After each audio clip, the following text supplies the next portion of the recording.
Hey everybody, welcome to Kingdom of Honor. I'm your host, Zanman Shane Sabunia, along with my good buddy, the Honorable Jeff. Hello. And today we're here to talk about the big thing in pro wrestling this week, NXT Stand and Deliver. Yeah, Um, Go ahead. they've jumped on the two-night show bandwagon along with NJPW and WWE.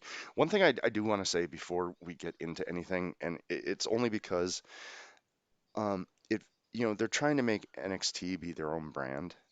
Hmm. Uh, I was a little kind of off-put in the intros when they said WWE presents NXT's Takeover Stand and Deliver. I didn't even notice that. Why not just say NXT presents Takeover Stand and Deliver? Well, was it both nights or was it only on the night two? No, it was on both nights. Okay, I did. Yeah, I didn't even notice that. And quick thing just kind of jumped out at me. It was like, okay, why you're trying to make NXT its own thing, but then you do something like that. Yeah, and I think you discovered in a really rough way that this two-night thing didn't work very well for a lot of people because due to it if they were watching it after the fact because watching night one, which was originally on USA, and not watching it live, you missed a lot of the action that was going on in these matches that were The supposed to be a pay-per-view quality show. the nice thing though is that they did put the complete matches on Peacock. Oh, they did. So Okay. I was able to watch the Ciampa match in its entirety, and oh my God, that might be my favorite match this year. Yeah. Because you're right that that clothesline spot that was missing took so much out of the match that just having that in there changed the complexity of the entire thing. Yeah, I noticed watching the show that there weren't those usual spots where it would where they would say, stay tuned, we're going to be showing this in picture, or whatever however they usually phrase it at NXT. And I was like, and the announcers just kept talking through the whole thing. I was like, I wonder if that means they're going to put the whole thing on Peacock. Yeah, and So they did. So that's cool. it was nice that they did that because like I said, that Champa Walter match, Hmm. completely different feel when you could see it in its entirety. When you didn't lose that bit to the, and I'm Right, kind of right, because if you were watching it, you're like, oh, well, how all of a sudden, how did Walter become vulnerable all of a sudden, right? yeah, yeah, and you completely miss that section. And Because it if I'm not mistaken, if I'm not mistaken, and I'm doing this from memory because I've only watched it the one time, and of course I watched it on picture in picture that one time, and I couldn't have watched it again after that way. But I kind of remember that as they were coming back, Walter was hitting like a running kick to Chomp, and then he gets up and Chomp clotheslines him one time, and he's down. right. And I imagine like coming back from a commercial, like, wait, one clothesline took Walter down? Are you kidding me? Right, and that's kind of the feeling I was, and it was like it was, you saw afterwards Champa beating him down, but you missed that whole part where, he wore him down to get him in that position to begin with.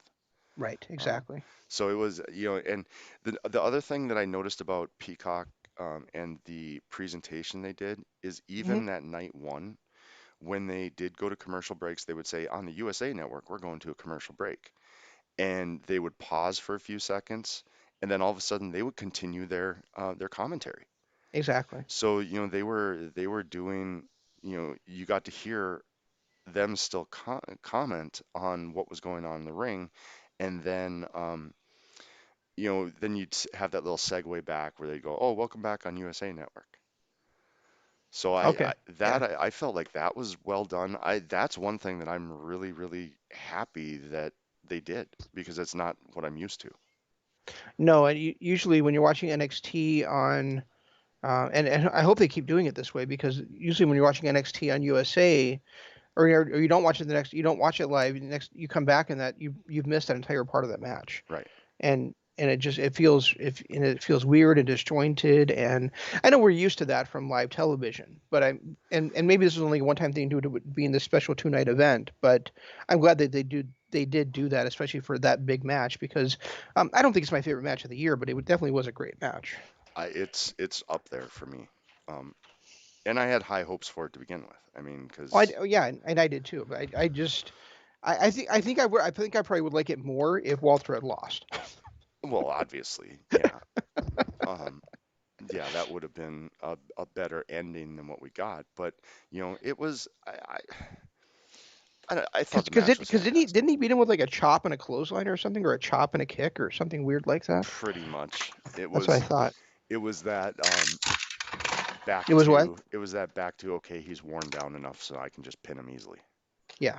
as opposed to you know hitting a stunning finishing move. And Right, and I do like when matches end that way sometimes, just because they shouldn't have to end on a finisher. If you're beaten down enough, maybe something like that should finish you off. But still, losing to a chop is really weird. well, it Yeah. harkens back to old school wrestling where nobody had those flashy finishers. Like Hogan's was a leg drop. Hmm. Savage was a diving elbow. So and those type of moves, those are the ones that they're called a finisher because you finally beaten your opponent down enough that you can hit your finisher to put them away. Right, and as we've covered on our other shows, my favorite match of um, 2011 ends with a running kick to the head. Yeah, When Eddie Edwards loses to Davey Richards. right. You know, so Yeah, I mean, and the some of the other notable things, Jordan Devlin is just I get why they put the belt on Escobar, but Devlin is so talented. God, I that match, I had such high expectations for, mostly because of Jordan Devlin, and for him to be playing, this, babyface in peril the entire match, When he's um, a natural heel. when he's a natural heel, and when the other guy he's wrestling is so fucking boring. It just, I mean, maybe you don't feel the same way I do, Jeff, but Escobar bores the living shit out of me, Yeah, he's and just a and generic luchador to me. And and and for him to, he's like all arrogant and cocky, and he's in a ladder match, and he's doing nothing, and that ladder match was to me a complete dud. it was. I had a lot higher expectations, but I felt like Jordan Devlin went all out on that and was just he's the Yeah, only reason that for the 5 minutes he got to do something in it. yeah, but he's the only reason to watch that match, to be honest. Otherwise, that match should not have ever taken place. And you're No. right. I mean, when you've got Escobar claiming, the lucha libre style and how the cruiserweight and all that stuff is from um, his upbringing, you expect him to be a little flashier. Hmm. And to be as boring as he is, nah. Yeah, he's arrogant, he's boring, and I mean he's arrogant with with seemingly no reason for that arrogance. And I didn't You realize know, it. I didn't realize that how long Devlin held the belt, like 400 days or something like that. And they said that's the longest title reign in cruiserweight history, going all the way back to the old WCW days. yeah, that makes sense. Because he won it in like January of 2019, and then COVID, or I'm sorry, January 2020, and then COVID hit. Right. You know, And I mean, so I don't know if he's been, because I haven't watched the UK, but I don't know, has he been defending it in the UK brand? he did. I mean, Okay. he was out, because UK was in a stricter lockdown than the US was. They didn't have NXT UK for months, Right. but since they've been back, he has been defending it. Okay. Okay. And that's kind of why they had that tournament to crown an interim cruiserweight champion, which they just eventually started calling him the cruiserweight champion, because Devlin couldn't defend it. Right. Okay. So I mean, this match was always supposed to happen. It was always supposed to be like the interim cruiserweight champion against the cruiserweight champion to determine who's the real cruiserweight champion, right? Right. But just somewhere along the way they stopped calling Escobar the interim cruiserweight champion. It's a second wrong guy won match. There Ciampa should have won, beat Walter. Devlin should have won this match. And Devlin being a natural heel, it was really um, kind of awkward watching him, like you said, be that face in peril Hmm. because he is such a great natural heel. Well, it was for that reason, and also for the reason that I just think that Escobar is so much lesser than Devlin is. Yeah, that You know, too. I think Devlin, if he's pushed right, could be one of the best wrestlers on the planet. Oh yeah, Um, absolutely. and Escobar can't. So Right, exactly. Um, And honestly, I really and the third reason I thought the wrong guy won is because I really expected them to to put Escobar on the main roster. I expected him. I expected for some reason they see a lot of stuff, a lot in this guy, and I thought they would try to get him, because they've tried, they tried. I suppose they do it still have Rey Mysterio and Dominic up there, don't they? So maybe they don't yeah. need him up there right now, but I know, like, they wanted um Alberto Del Rio to be their Mexican star, and then they wanted Andrade to be, and they keep failing when they're trying to bring in these young guys. Oh, and then who was that other guy that they tried to bring in? Then he couldn't speak. Then he couldn't speak English. He couldn't get stuff in. He got bully spots because he couldn't speak. Um, Um, Humberto? No, because Humberto took his spot yeah, and put the trying, mask on. I can't think of what his name is. yeah, I can't either. But But yeah, we know what I mean though. It's just yeah. like they keep trying to have, and maybe they feel like Dominic can be that guy. Well, I I'm mean, not sure. Dominic is impressive, Okay, considering that he's, only had a handful of actual matches. Some of the stuff that he does is impressive. right. And it would be good to, you've got a built-in star there with the Mysterio name. Are they calling him Dominic Mysterio? Yep. Okay, Yeah, and I had no idea. So the other thing too is that, they had it with Andrade. They just misused him right. and No, then I was they ultimately did have lost it. him. Yeah, right. But, That's you what I'm saying. That's what I'm saying. I'm right. If I said Andrade failed, that's not what I meant. I mean, they failed. They failed with Andrade is what I was trying to say. So, one other thing that I want to kind of bring up, I know it's LA Knight's character and everything, the trash talking. I just felt like it was a little much to have him do it on his way to the ring to trash the people that were in the ring.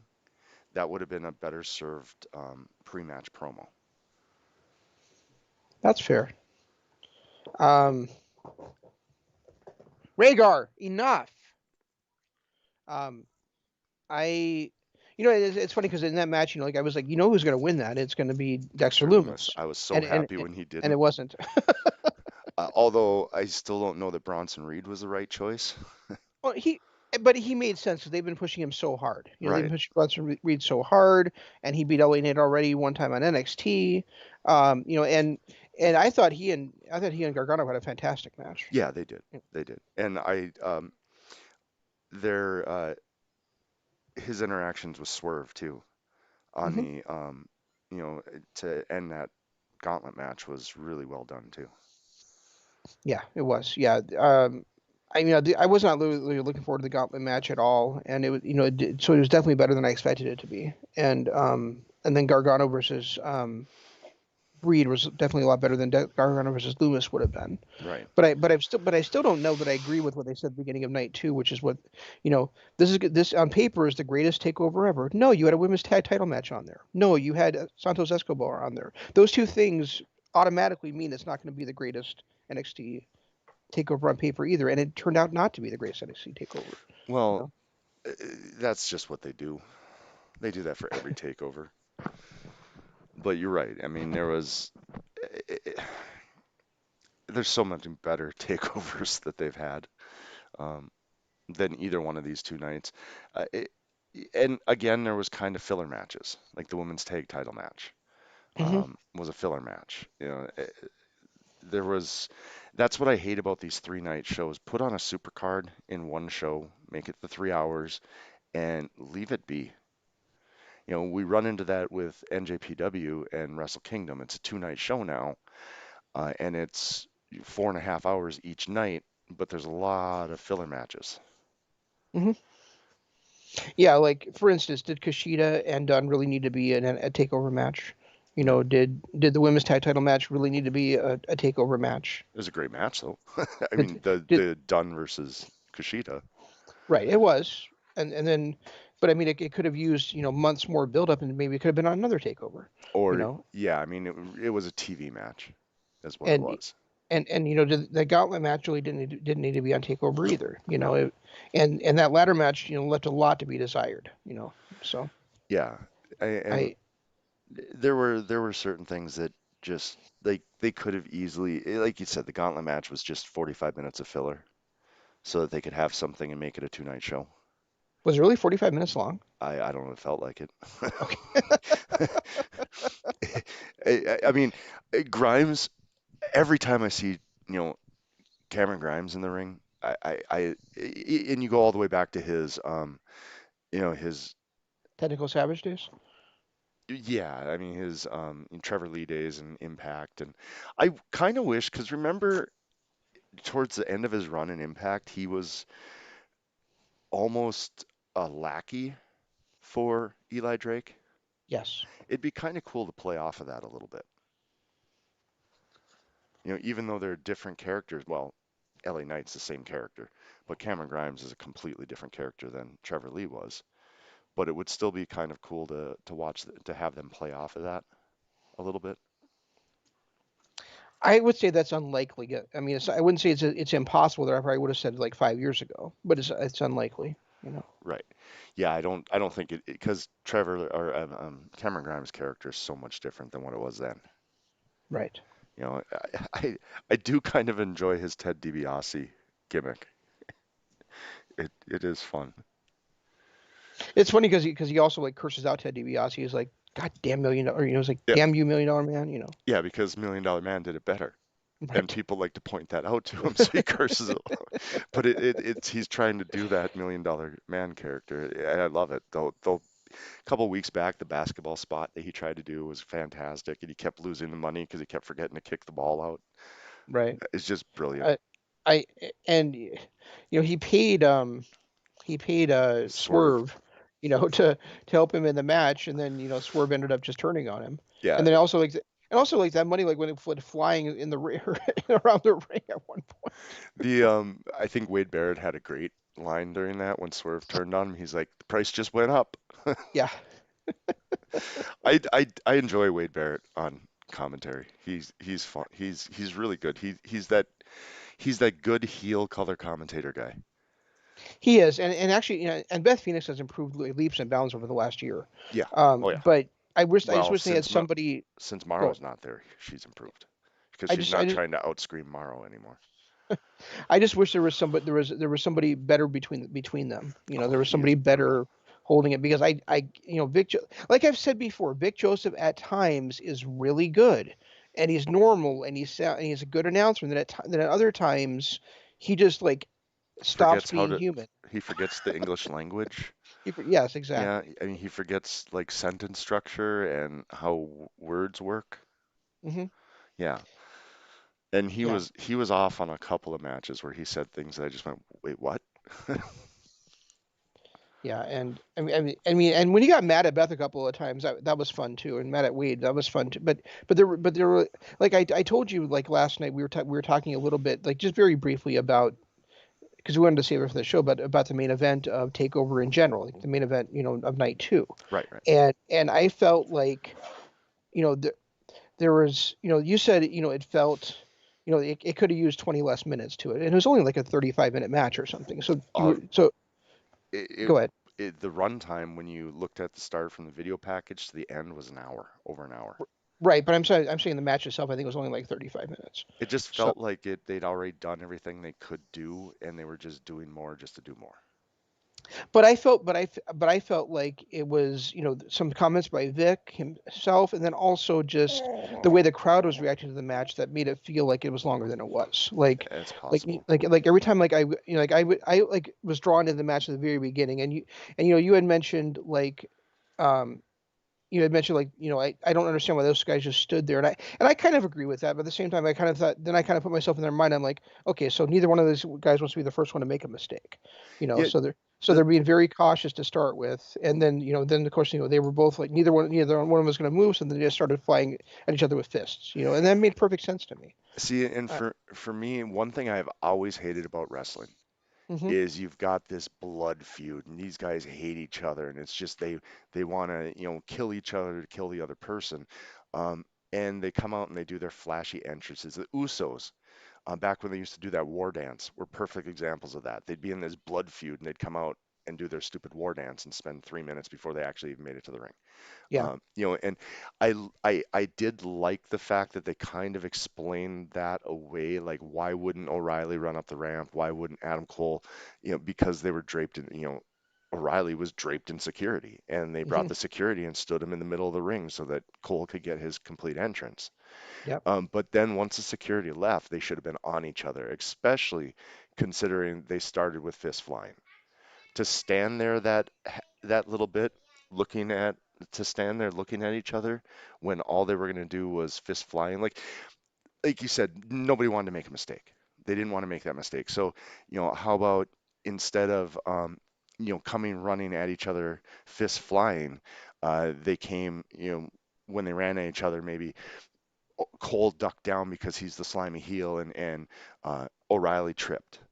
Hmm. It was just the fact that the way that they started when they finally did come together was that vicious fist flying thing, and I just didn't buy it because of the way they stood and stared at each other. That makes sense. My point was I was drawn in right from that moment when they started hitting each other. And I was drawn into that match. And there was one part I got taken out of it, which was like when Kyle was like looking at the stairs, like, do I really want to drop him on the stairs? And I was like, oh, come on. Yeah, And then, but they got me back really quickly after that until the crowd started chanting, "We want tables." And I was thinking exactly the same thing Wade Barrett said. These guys are already beating the shit out of each other, and you guys are telling them, they got to use tables to do it. No, no, you, you know, they're gonna do, and I felt exactly the same way when I was live in Chicago for Ciampa versus Gargano too. The crowd started chanting, "We want tables." I'm like, shut the fuck up, you idiots! these And guys I was are, in the crowd that night. You know. yeah, and it's like these guys are already putting each other through hell. Tables just are not needed, and I felt the same way you did. It just was like when they're chanting that, I'm like, okay, come on. And then they start chanting "Fight Forever." I'm like, no, these guys are going to kill each other. I'm Right. uncomfortable watching this, and you guys are telling them to fight forever. I I You know? I did make a comment as I was watching it that it reminded me a lot of Naito versus Kushida, or I'm sorry, Naito versus Kota, with just the brutality that they were doing to each other. Yeah, yeah. And I mean, to be perfectly honest with you and all the listeners, I mean, there were three things that have to happen in this match for me to be satisfied with it. Okay, number one is Kyle O'Reilly had to be presented like a big deal, and Yep, he was. yep. Right. Number two, Kyle O'Reilly had to hold his own with Adam Cole, and he did. And number three, it had to be a brutal match, and it was. So I mean, for those, there was nothing that was going to happen in this match, therefore, that was going to make me completely hate it. Um, I didn't love it the way I wanted it to, but I still liked it. Yeah, You and know. I didn't hate it either, but you're right. I wanted to love it more than I did. Um, not sure on the music choices. I know you said that. Okay, Arlo. You said that, Kyle O'Reilly's felt like main event, and it does. It does, but it also feels like a generic riff too. Um, and I don't think, That's when it first started, I felt like it was a generic riff, and as it kept going, I was like, no, this feels like really strong main event music. This is music that you could easily hear closing out pay-per-views. You yeah, know. and maybe some vocals in it would have been better, but that, like you said, when it first started, it sounded like a generic riff. Hmm. And I just didn't get out of that mindset, especially since there was no lyrics. Right. I don't like Adam Cole's new music No. at all, at none at all. His actually sounds like a ripoff of his old music. Yeah, it sounds like the shock the system. No, no, not that. It sounds like what was that?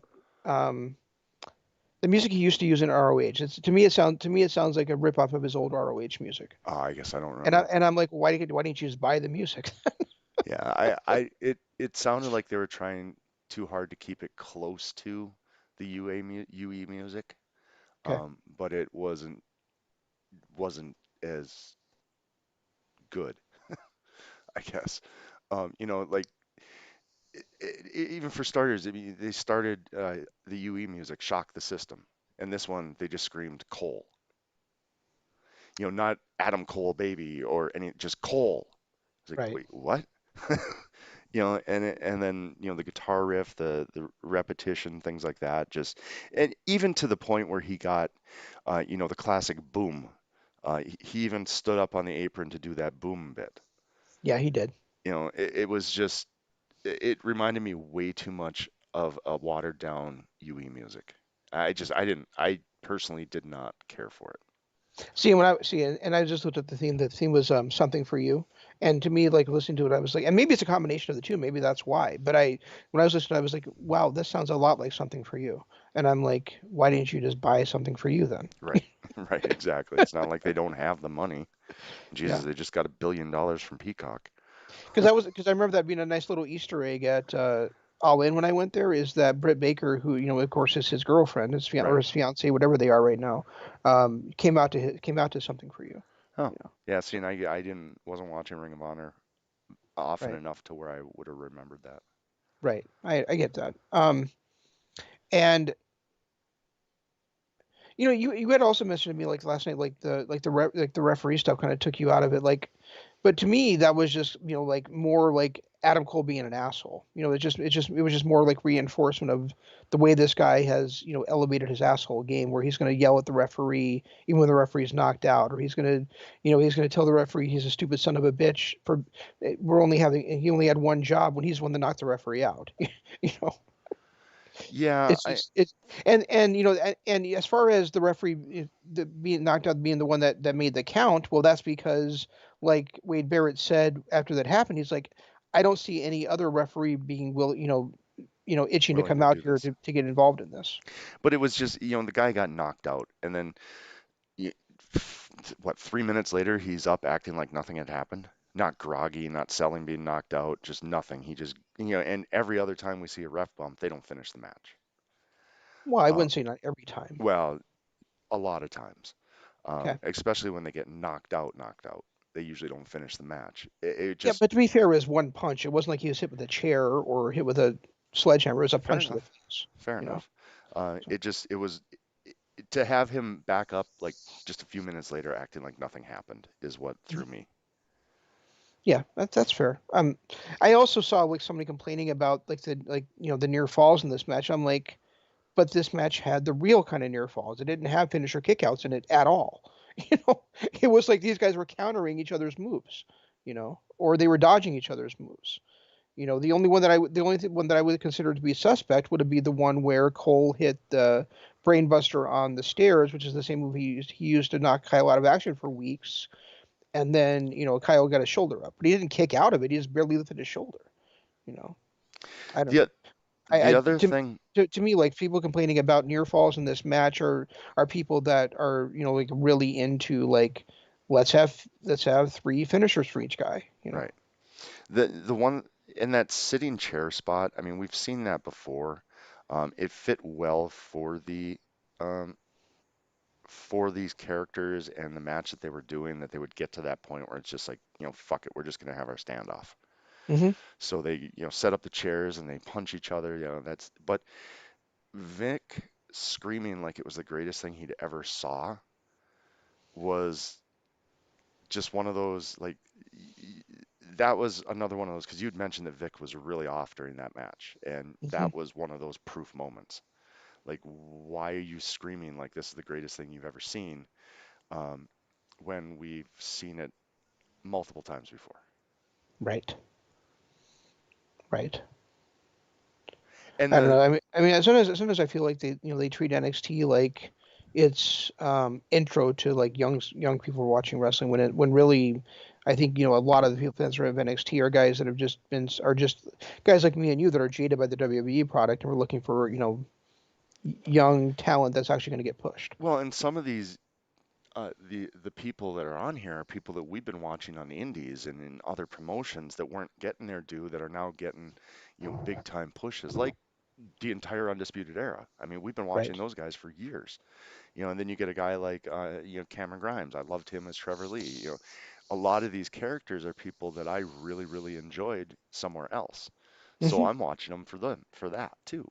Right. One other thing too about this was when they introduced that chain, and they had spots with the chain, and it was like they made this chain into almost like a lasso of fire, where anytime somebody got touched by it, it was horrible. but they never actually used the chain as a weapon. They just put it in between each other. So I've got a leg lock on you, um, but it hurts more now because there's a chain between, my Yeah, leg and your that leg. I didn't get. That was But another. the spot where Kyle went running to the ropes, hit Adam with a clothesline, and Kyle just jerked it up like it was, Yep. like a tightrope or something, Yeah, that was good. or like a wire across the road, for a trap. That was awesome. That was a that was a good use of the chain and what they should have been doing with it the whole time. But I can't remember what it was, but there was a spot where I think it was Kyle went to put on a submission move, and the only thing he did was put that chain between him and Adam Cole before he put the submission move, and they were selling it like it was the most painful thing they've ever done in their lives. Right. Yeah, and it wasn't like he wrapped his arm in it. It wasn't like he, beat him with it 15 times, then wrapped his arm in it and then put it on. It was not even, it was just a chain. The the the thing with the toolbox was weird too. Like, you've got a tire iron in there, which I don't know how to read tire iron in a toolbox, but and then there was a hammer, and then Cole grabs pliers, and he looks at it like it's the most evil thing on the planet, and he tries to stab Kyle in the face with pliers. I'm like, what? Right. Yeah. That was weird. That was really a weird. I mean, there were definitely weird spots in this match that took you out of it. Like, why wouldn't you grab the hammer? Like, and what were you gonna? I mean, have you been like, has Britt been teaching you like how to pull teeth, and that's what you're gonna do with the players? I didn't understand what he was doing with them. Yeah. So, There's yeah, there were I mean, I get it. They were trying to do something nobody else has done. They were trying to do something different. And it gets to a point like, I mean, forever the thumbtacks in the bag, and then, Jimmy Havoc brings out Legos, just to mhm. make it a little bit different. Doing different stuff like that is fun, but when it's doing something different just to be different is where there tends to be issues. Right. I and speaking of the chain, I did really enjoy the end with the chain where it was like the low blow, and then Cole falls onto those chairs that he had set up, the legs sticking up, and then Kyle wraps the chain around his leg and hits his finishing flying knee, on Kyle on the back of Cole's head through the chairs, was just, that looked really brutal. Yeah, it really did. Yeah. I really, I mean, and like, after watching this match, like, I really feel like, this match did elevate Kyle the way it was supposed to. Yeah, it did a good So job. I mean, he was already a main eventer though. He had that series with Finn Balor, so he didn't need that push, but it was just with he Adam did, but he lost both those matches in very convincing ways. and Adam Cole has always been seen as the main eventer of the group, so it was nice to have uh, Kyle come in and do what he did to kind of put himself in that light too. Right. Um, Exactly. Now, thank God MSK was able to win that match because I don't think I could have handled it had the other guys, El Phantasma or whatever the hell they are. Legado del Fantasma. Yeah, I Yeah, mean, I would have been fine with GYV. GYV winning them. Yeah. That was another good line by Wade. They invited me part of the GYV. Did they really? That's what he said. They had a big Oh, I missed conversation, that. and That's funny. Vic shoots back to him. He's like, "Yeah, but there's one problem. It's the why." That was one of the rare moments where I've been like, "All right, Vic, that was a good one." Yeah, that was a fun triple threat tag. No, The no question. And like you said, the right team won. I mean, they're the ones that won the Dusty Cup, and there was ones that were supposed to get the tag title shot anyways. So them winning it, made a lot of sense. And I think it's kind of weird though that their first challengers are going to be Drake and whatever that Australian guy's name is, but Killian whatever. Dane. Killian Dale, Killian Dane, yeah. Um, Another thing that Wade did, and I can't remember which match it was. I think it might have been the ladder match, but he kept talking about in his 14 years in the WWE. And I'm sitting there thinking, dude, you debuted in 2010 as part of the Nexus. Hmm. because you were on that show that was awful. The NX or well NXT when it was like it was a Reality show. little game reality show, yeah. Yeah. Uh, and he's sitting there, my 14 years in the WWE, and I'm like, dude, you've only been in the WWE 11, and you were gone for 2 years, 3 years almost. So I don't know where was he in developmental for 4 years before that, or what? I didn't understand that part. Well, he was using Michael Cole math. Oh, okay, all right, makes sense. Now I get it. That's funny. Um, I, I knew it was going to happen. I hated that it happened. But I thought it was a great match that in which it happened. That Raquel Gonzalez won the women's championship. Yeah, I mean, she's been pushed to the moon. I knew it was going to happen. I, I still think she's very, very green. I don't know, where they're going to go from here because they're pushing her to the point where, I mean, even more so than Shayna Baszler, they're pushing her to the point where it seems like nobody can even touch her in the ring. another So I don't. person is carrying Cross. They're doing the same thing to him. Yes. So I mean, I don't know, where they're ever going to come up with somebody that really feels believable that they're going to be able to beat her. But good for her, I guess. Well, I mean, it took Io Shirai to become a dominant person to make her, the Shayna Baszler loss believable. So Yeah, it that's might end true. up just being maybe whoever beats Raquel is just going to hold the belt for 3 years, just so that she becomes believable. And you look back and go, oh, okay, now I get it. Yeah, Yeah, could be. Yeah, I don't know. I hate when they push these like invincible characters like this. yeah, and Because they're even in tag matches they've shown where like not even a tag team can stand up to her. right. Yeah, and I mean they're doing the same thing with Karrion Cross. It's not believable that anybody's ever going to beat him. I'm not sure about that. I mean, Cross. I mean, Balor. It looked even. I mean, it looked in some parts of this match like Balor, who's only like what 5'10" and 200 pounds or 190 pounds, whatever he is. There were parts where Cross came close to losing. There was never a point. There was never a point in the women's title match where I felt sure I was going to beat Gonzalez, even when she hit the moon over moonsault. Okay, You know, yeah, I guess that does make sense. And why can't Scarlett, what's her name? Scarlett Bordeaux just be a pretty sidekick? Why does she have to be this creepy dark witch? because that's what her character is. Yeah, I don't like it. Just be the pretty good lady that you are. This creepy dark witch. I don't like his theme music. I don't like the fact that she's screaming it in the ring before, he even makes his entrance. Just not a fan of her character in general. Like Cross, I fucking love his character, but I'm not a big fan of hers. No, I think in a lot of ways that she's kind of in there just because she's his girlfriend. That Yeah. it really kind of feels that way to me, especially when and I hate saying that because I really she's like a super nice person. Like I've met her, she's great.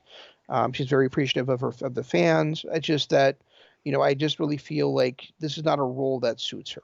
No. And especially like when he'll be giving a great promo and she'll just interject like in the middle of it, fall and pray. Well, great. Yeah, or just, like the weird speaking in tongues stuff that she does just out of nowhere. And Yeah, it's yeah, it's really odd. I, It really is odd.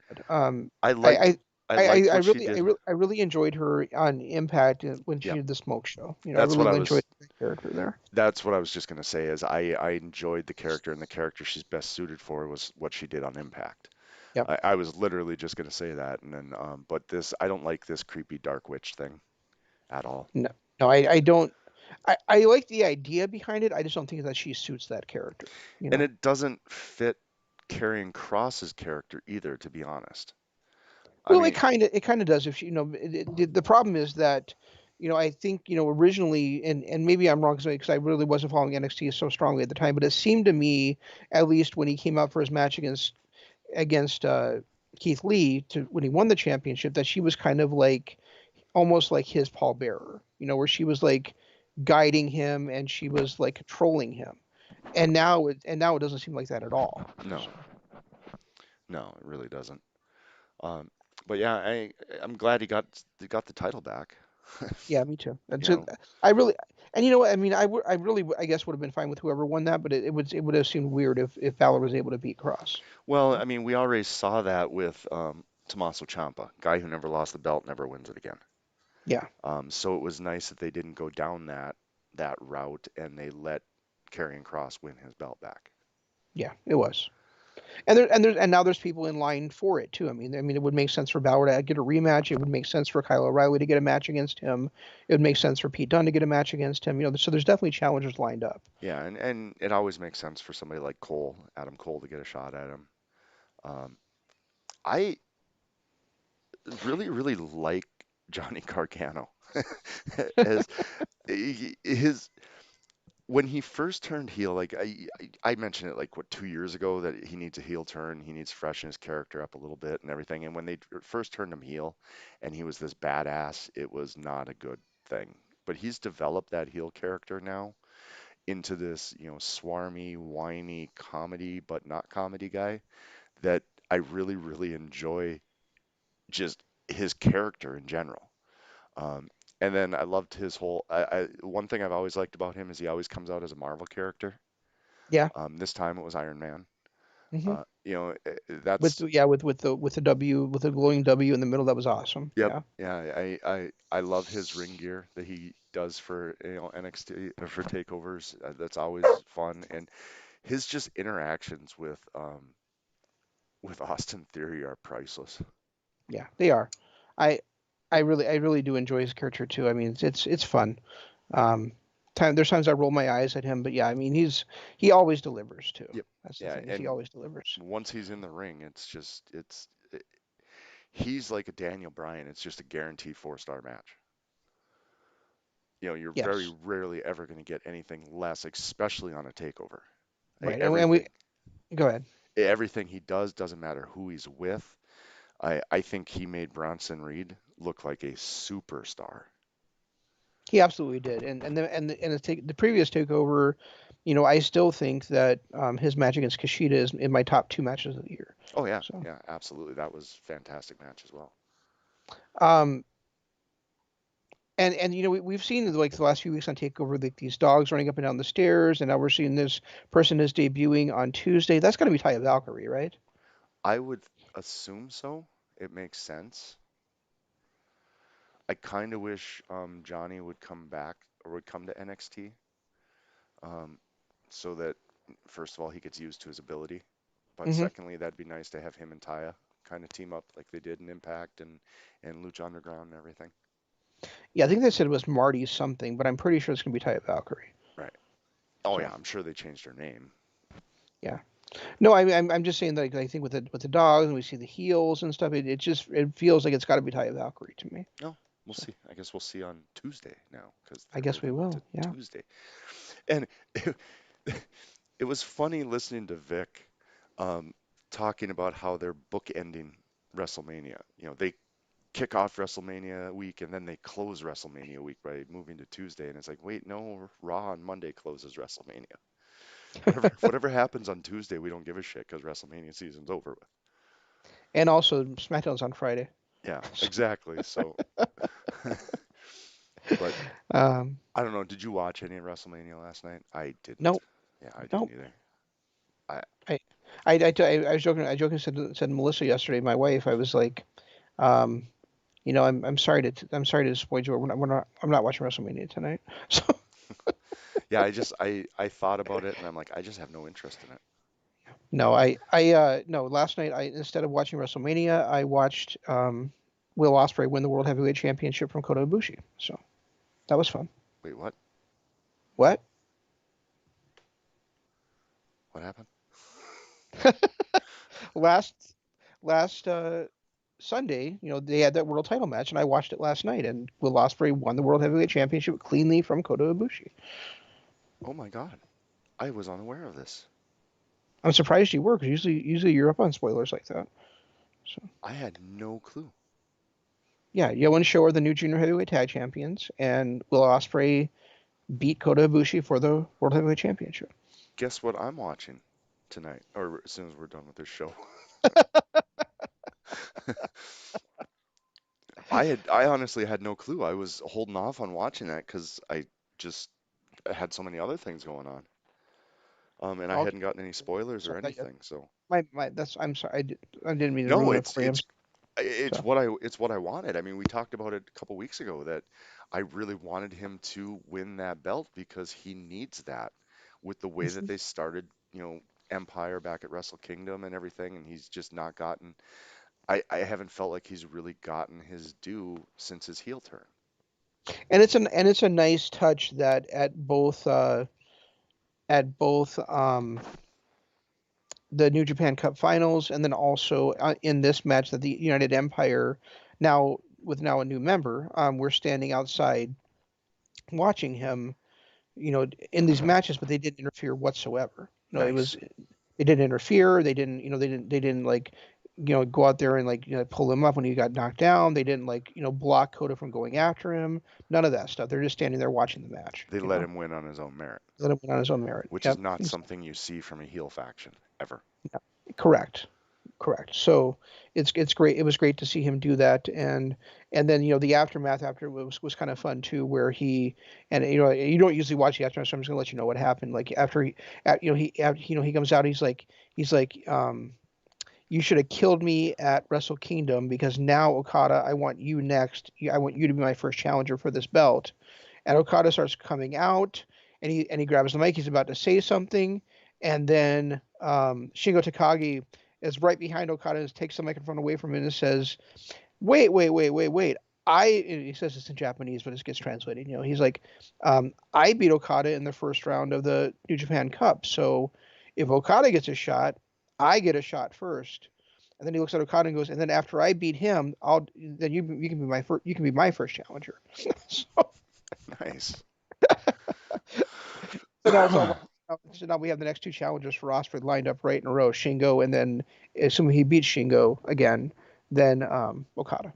So I think he's got to beat Shingo. yeah, I think he has to. I think he needs to hold this belt longer than Jay White did. agreed. And what that also does is means that is it sets up Okada versus Osprey in the main event of Dominion. So, a while back, especially after Kenny left, we were talking, pillars. Mhm. Okada, Tanahashi obviously were the pillars, the two, and then Naito, and then we were trying to figure out, okay, who's the next one? It ended up being, in our eyes, Jay White. Mhm. Now you got to say that Osprey is taking over Tanahashi's spot. You do absolutely. So I mean, right now, if you look, and I don't know if Naito is still that pillar after the last year he had. I mean, would that go to probably Coda? Yeah, it's very interesting. And Coda, I mean, you'd have to say Coda because he's the one that unified the titles, right? Right. And he won two straight G1. So I mean, I don't see how you could not have Coda in that conversation. So So yeah, I mean, I think you got to say Kota Ibushi, Kazuchika Okada, probably still, even though it's been a while since he even sniffed the championship, Will Ospreay and Jay White to me. yeah, I agree. It's got to be Osprey and Coda, taking the two spots of the now fading stars. Okada is still on the top of his game, and I know, like you said, Jay White hasn't even been near the title in a couple of years, but he also is still a main draw and a main reason to watch that programming. Well, he was in the main event of night two of Wrestle Kingdom this year. Exactly. So I yeah, mean, so he has he's still that, you know, he's still that top draw type guy, and he's still, Jesus, he's still what, only 26 or something like that? he's still very young. Yeah, so I mean, and I think Naito is just like I mean, Naito is just that guy that's he'll always be around the title, and he'll probably win the title again.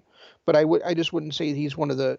I think his big story happened last year at Wrestle Kingdom. you know. When he first won the title, he finally got that, 4-year story off his back. Exactly. And I think, and it's just, it's kind of the same situation with Tanahashi, and he's younger than Tanahashi by a little bit, but just that same kind of situation where it's, those knees are not going to hold up forever for him, No, you know. and it just really feels like after he lost the title to Dakota, he's just not he's not that guy anymore. Like I felt like he was on fire for years, and I mean, I think you even mentioned it about how uh, before he even won the title that it might be time for him to step back and let someone else be the leader. Right. And if you look at it like the three guys, the three heavyweights in his organization, one of them was just in the finals of the New Japan Cup and is now being the first challenger for Will Ospreay. Right, One of them was in the finals of the G1. One is blocking the G1 was in the finals of the G1 and was the last challenger for only the last person ever to challenge for just the IWGP Heavyweight Championship. And then of course Evil actually beat him for the IWGP Heavyweight Championship. right. So, or actually for the double gold, I should say. So I mean, really, all three of the guys he's been kind of mentoring have now, I wouldn't necessarily say have surpassed him, but are now at least close to his level. So Jay White sounds like a made-up ring name, doesn't it? kinda, yeah. His real name is Jamie White. Oh, okay. I, because I've always thought of, Jay White. It's just kind of like a made-up name. But his real name is Jamie White. It's Yeah, kind of I cool. think I think I think I did I think I did see that before, but yeah, I mean, I think a lot of guys in New Japan some variation of their real names, right? Yeah, I don't think I think like even Will Ospreay, that's his real name, isn't it? I think so. William Jeffrey Osprey or something. I'm pretty sure Zack Sabre Jr.'s real name is ZSJ. So William Peter Charles Ospreay. okay, you didn't react to what I just said. Yeah, I don't listen to you when you say that. All right. Let me see here. Um, oh, his real name is Lucas Eatwell, Who is this? ZSJ.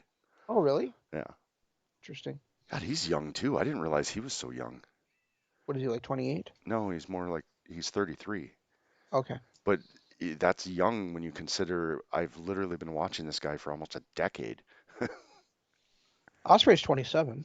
Yep, and Jay White's 28. Yeah, that's crazy. So we got two really young pillars that are probably going to be there for a very, very long time. Absolutely. But we know Jay White's at least got 5 more years on his deal. Yeah.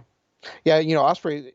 Seeing Osprey at the end of that match is you're gonna be it's gonna be like kind of a really cool sight for you because he's got the British World Championship on one shoulder, he's got the IWGP World Heavyweight Championship on the other shoulder, and then he's got that huge New Japan Cup trophy sitting right in front of him. It's such a great vision, like Nice, like a vision in gold. You know what I mean? nice. Yeah, I'm going to be watching that as soon as we get done here. Couple things I want to touch on AEW. Okay, well, before you do, let me just say that you were texting about this on Wednesday night, and I thought that promo by Jericho was just fucking flat out phenomenal. Oh, it's one of the best promos I've heard in Yeah, years, years. He Rhaegar, leave it. he did such a great promo where he was able to tear down the Pinnacle with The pineapple. with his comedy, but not make it come across like a slapstick Right. routine or a stand-up routine. It was such a great, and that's what when I text you about it, I'm like, yeah, Jericho being the goat, you know, because that literally was probably the best promo I've heard in years. Yeah, it was really great. Um, yeah, I was amazed. It was because you had said their faces. I'm like never, and I'm like, oh, okay, well maybe. Yeah, after that promo and the fact that he came out and you were saying we were talking about this last week about how they'll never be able to be faces. They were too despicable of people, but they always had that kind of little comedy thing going, so they appealed to fans. And then of course Jericho's music and just Jericho in general. Um, I figured they could pull it off, but after that promo he cut, there's no way that they weren't going to be faces. No I way. agree. Uh, And I just wish that fucking Tyson hadn't shown up. and the other thing too with the way that the inner circle has been throughout the years, being doing their little comedy sticks and all that stuff, having them just stand there, not say a word, just stand there flanking Jericho, Hmm. almost like they're almost like he's saying, we apologize to the fans, we apologize to the fans, we want your support and all this stuff. And the way that they just stood there, not making light of everything, not making it a comedy act or a comedy routine, kind of led to that point too, where it's like this is a different inner circle. They want to respect you. They don't want to they don't want to be what they've been. Right. So I think even just the fact that those four guys just stood behind him and didn't do anything, just stood there, was part of what really got them over as a face faction too. Yeah, I agree with that. I like I said, and they still did their middle finger symbol, and so they're not changing up 100% completely. No, There's still the inner circle, but maybe inner circle that you can respect now instead of just hate. right. And I, like you said, like a lot of the fans weren't hating them anyway. But I but you know how much my feelings for them have just changed over the last 6 months. Like, God, I'm tired of these guys. yeah, yeah, Because it was so much melodrama. Um, and like I said, I I understand. I do, inherently understand the need for a professional wrestling organization, especially one that has only been around for a couple of years, to reach out and get some mainstream exposure. Have some mainstream multimedia stars on their show to kind of draw in the viewers. But I just don't understand why they have to go with these old, tired acts that have not been relevant for 20 years. Why does it have to be guys like Shaq? Why does it have to be guys like Mike Tyson? Mike Tyson? Can't they get somebody like really relevant to come onto their damn shows? Because seeing Mike Tyson like in the caption for watching Dynamite kind of just made maybe not even want to watch it because I did not want to see Mike Tyson on that show. but if they're going to bring him out there, have him cut a promo. I mean, you're advertising that Mike Tyson's here. Mike Tyson's here. Mike Tyson's here through the whole show. You want And to he hear that squeaky feminine voice talk? not really, but I don't want them to promote some guy as being there, and then just have him come out and punch Sean Spears in the stomach 30 times and shake Jericho's hand, and that's it. I Right. mean, if you're gonna promote this guy as being here and being like Snoop, Snoop was perfect. Snoop came out, Snoop is never perfect. but I'm just saying the way that they promoted Snoop, or he's gonna be here, and yeah, he was on commentary. Uh, he seconded Cody to the ring. Yes, he got involved with one of the worst splashes in the history of wrestling, but he at least was more relevant than just running in, doing a spot, and leaving. That is very true. He's still another example of a guy that was relevant 20 years ago. Yeah, but the problem with Snoop is he's always relevant. He, Not to plus, me. plus they had that new show, that game show that they were promoting and everything. Shaq, as far as a basketball guy goes, he's still one of the faces of the NBA with his, commentary. Plus the Papa John's. He bought into Papa John's.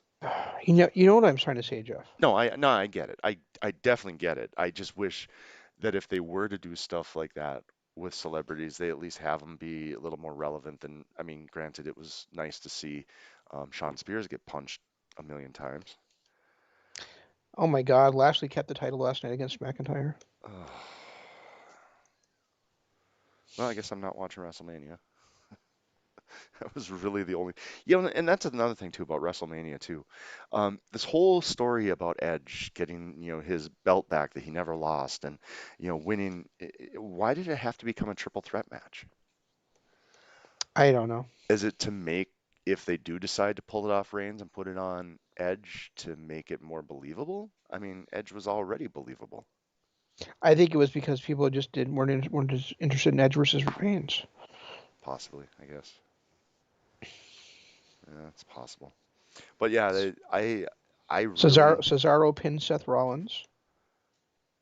Sorry. interesting choice. Definitely an interesting choice there. Um, Styles and almost defeated the New Day to win the tag team titles. oh, good. I think that's the one title that Styles didn't hold, isn't it? Does that make him a Grand Slam champion now? I think it may. I think it might have. Because Bad Bunny and the Priest beat Bad Bunny was the winning team against Miz and John Morrison. So of course, everything's right with World in that one. why is Damian Priest teaming up with Bad Bunny? I don't know. Why is Bad Bunny still a thing? I don't know. Did he And rap with Booker T standing in the background again? and Bianca Belair defeated Sasha Banks to win the women's championship. Yeah, I kind of see that one coming a mile away. This says it was an A+ match. Really? So Hmm. that might be when I go back and watch. Yeah, And, maybe. it was actually the main event of WrestleMania Night One. Oh, So okay. So yeah, that at least I can fast forward to it exactly. because I definitely don't want to see Bobby Lash winning anything. Yeah, I thought it was really dumb. I thought it was really weird that he won the title, and then for him to beat McIntyre to hold on the title, I think is even more weird. So, but Well, whatever, they you know, I for some reason I heard they broke up the Hurt business too, they did. which is ridiculous. That was the best thing about their TV over the last year. Whenever I read any kind of reviews, that was always the thing that got praised. Yeah, I don't know, man. What was that stable that Lashley had in Impact in I don't, TNA? God, I don't remember. That was a great stable too. I wasn't watching when he was there. No, you were. 'Cause it was him and Kenny King and or you really didn't watch that? Like him and Kenny King and I watched some Kenny those King. guys. I kind of watched one-off stuff, mainly Kenny King because he was just an amazing character when he was in Impact before he went Ah, back to Ring of Honor. Um, and I watched, that was when Mike Bennett was there.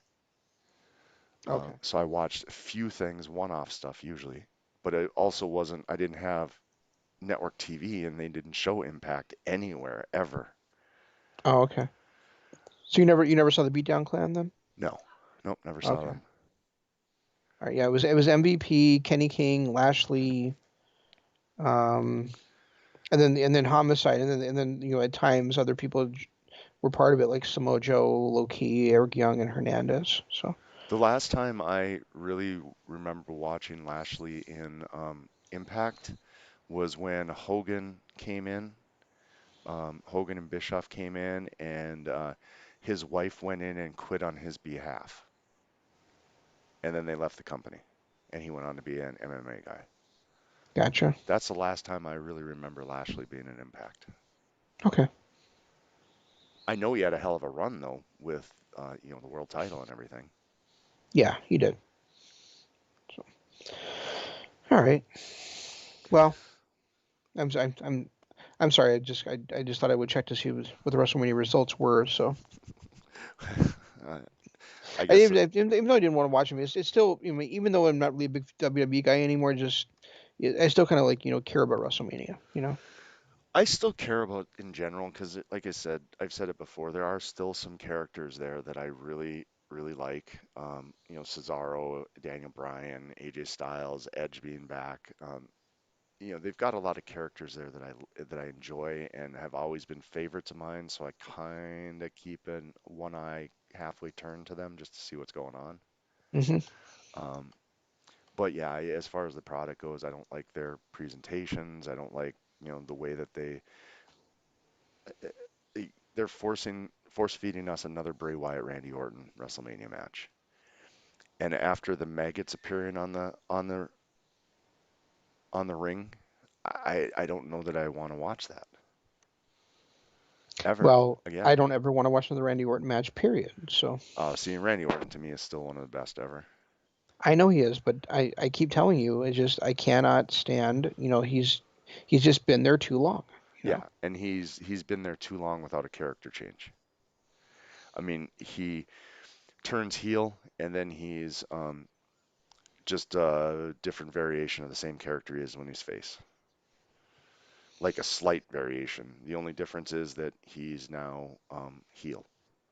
Yeah, I There's mean, guys like Orton, guys like the New Day. I mean, those to me are like prime examples. And of course, John Cena before he retired, but like those are like prime examples of guys that really could have benefited from character the ter- changes. from the ter- from the territory days, like moving to a new territory, facing somebody else, and then eventually coming back around to this territory. And the thing with Orton is he's been at the top for so long that it kind of like Cena, we're running the same character for so long that there's no fresh matchups with him anymore. No, there's Like not. you're not getting, okay, now he's back in a feud with Bray Wyatt. We saw this 3 years ago. What's the next feud he's going to have? Is it going to be with Daniel Bryan and he's going to be a minus player instead of a B plus player? Right. It just seems like he's stuck in with only a handful of people that he can really work with. But that part of that's on the WWE too, is they really have a hard time developing new stars. They spend so much time on their proven trope that they don't really go out and establish new stars. Like NXT has been great at it. Every few months, you've got a new guy who seems like a big deal. Now it's Bronson Reed's turn. Right. Yeah, I mean, you're right. Probably that is a big part of it as well. I mean, because I don't get tired of, like AJ Styles, for instance, but at the same time, I don't know, but maybe it's because maybe it's just guys that have been like have held us titles 13, 14, 15 times. It just gets really old really fast. Well, I mean, but if you look at AJ Styles, look at how much he's been there since what, 2000, was it 16 when Yeah. he debuted? And since he's been there, he came in as that generic babyface. He made his heel turn. When he made his heel turn, he went all in on his heel turn. And then he, kind of transitioned that to being a back to being a babyface with his feud with Shane, but kept that edgier heel vibe, but he was a babyface. Hmm. And then he, kind of turned heel, joined up with the OC, um, and had that little character change. And then, he kind of went off on his own, was back to being that babyface that everyone loved. Now he's with almost, he's changed up his character immensely in just the short time he's been there. It changes, and when he does do his heel turn, he is a different character. Yeah. Where Randy is the same character whether he's face or heel. Cena was just always the permaface. Um, so it's hard to get sick of a guy like AJ because AJ does change up his character. And the New Day, most they've changed up their characters, other than Kofi's run as a champion. Let's be fair. Was switching from pancakes to cereal and back again. Yeah, You know. yeah. Okay, now their new character development is that they've got a trombone, Right. and we're gonna have that trombone in every match for 3 years. Yeah. It was a funny one-off thing, but nope, nope. We're gonna make that part of their shtick now. Yeah. Yeah. You're right. You're right. I mean, that's mostly what it is. Is like if they keep that character stuck in a rut, then I just get so bloody sick of them. The thing about Randy Orton is when he is on and he's invested in whatever program he's in, it's an A plus program all the way through. Promos, matches, everything. But when he's not fully invested in it, it's utter dog shit. Because it's just his you can just feel it in him. Like I never really felt like he bought into that whole authority thing when he was feuding with Daniel Bryan. I just never felt like he bought into that, and you could tell by his promo work, his ring work. But then he got into a feud with I can't remember who it was afterwards that was just insanely great. And another way way that I can certainly acknowledge what you're saying is that is that it just depends on Orton's character work, and then also on just him changing his character. Was I know like what when I was watching that promo with I saw some kind of promo between him and um Bray Wyatt. What's his character called? The The Fiend? Yeah, the Fiend, Fiend. And then God, and then the God, why can't I think of her name? Alexa Bliss. Alexa Bliss. Yeah, like all together. I'm like, how amazing would it be if Alexa Bliss was with Randy Orton? How much would that influence both those characters to be like something even more like evil and bizarre, and so that I think that's something I really would enjoy seeing is him changing in that way where for the first time ever he's got this psycho female valet with him. And when you think about it, he even joined the Wyatt family at one point and didn't change his character at all. No, he He didn't. still wore the vest. Like even when Daniel Bryan joined the Wyatt family, he was in overalls. Right. Randy Orton joined the Wyatt family and nothing about him changed. He That's was exactly just right. he was just a member of the Wyatt family now. Yep. All right. I gotta get going. So Yeah, anything I've else got we want to nothing. cover this week? Not really. Okay. The main things was Takeover and then of course the Inner Circle stuff. Right. I'm looking forward to that Blood and Guts match, Oh, and especially. then and then of course the reformation of Bullet Club maybe at the end of that show again. Yeah, I, I'm getting a little just fed up with that whole thing too. It's like, and they felt so like, oh my God, I can't believe we just did that. And when they turned on Moxley, they were all despondent and everything, but they were doing it to protect their friend. But then 5 minutes later, they're just vicious beating them down. Yeah. It just it. I love Matt and Nick Jackson, but that was kind of a weird little character development that happened over a matter of seconds. Yeah, I agree. That's why I just wanted to bring it up really quickly. So anyway, next week we'll cover I guess whatever's coming up in wrestling this coming week. Well, Oh, I oh, know. don't we have we do have a tag team title match coming up on a Dynamite, right? We've got yeah, we do. And then the Young Bucks are defending against Death Triangle. Oh yeah, okay. Yeah. So Okay, yeah, so that's this week. All right. And then yeah, okay. So that's and, probably what and- we'll discuss. yeah, and then we'll discuss if really was Taya Valkyrie debuting and how her debut was on Tuesday night. Right, exactly. And it'll be nice to be able to watch them both live, not having to record one. Yeah, that would be nice. All right. So, all right. That's all we that's all we got. We'll try to better. Or is there plugs you need to hit? Now, just say if you're listening on YouTube, be sure to like it, subscribe, ring the notification bell. Moving a lot of our stuff from Patreon is going to be appearing on here on this YouTube channel. So make sure you subscribe so you get notifications when you can listen to um, some of those shows that we did, especially like the Chris Benoit and Eddie Guerrero Deserted Island series that we did. Absolutely. All right, that's all we got. We'll try to do better next time. This is Shane saying long days, pleasant nights, and Jeff saying Goodbye.